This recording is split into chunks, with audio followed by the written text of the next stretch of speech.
Big boss చూస్తున్నారా? So మొన్న Monday జరిగిన నామినేషన్ లో అందరూ కూడా గౌరవ్ టార్గెట్ చేశారు అనిపించిందా మీకు? అనిపించింది. పాపం గౌరవం పాపం భాష అర్థం కాకపోయినా భావం అర్థం అవుతుంది. రాముడు పోయేటప్పుడు పాపం ఆయన ఎమోషన్ తో రియాక్ట్ ఇచ్చింది ఆయన ఒక్కడే.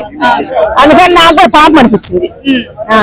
అంటే సంజన మీద ఆయన చెప్పిన పాయింట్స్ వ్యాలిడ్ అనిపించాయా మీకు?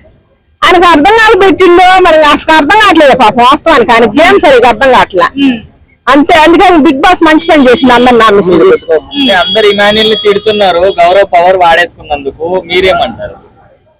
నేను తిడతలేదు. ఇమాన్యుల్ తీసుకున్నా కూడా మళ్ళా మడిసిపోసం స్టాండ్ తీసుకుంటాడు.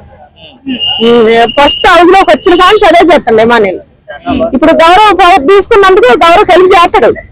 చూడండి చూసేవాళ్ళు తెలుస్తుంది.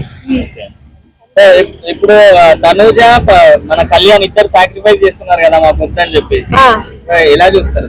నేను ఆర్మీదే ఎక్కువ అంట, తనుజ తక్కువ అంట. ఎందుకంటే ఏమన్నా పెళ్లి చెల్లెలకు పెళ్లి కుదిరింది ఆమె తెలిసి ముందు.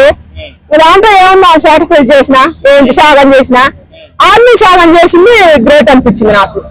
అప్పుడు ఆర్మీని తక్కువ చేసి తనుజ లేపారు పిచ్చోళ్ళు, తనుజ పిచ్చోళ్ళు.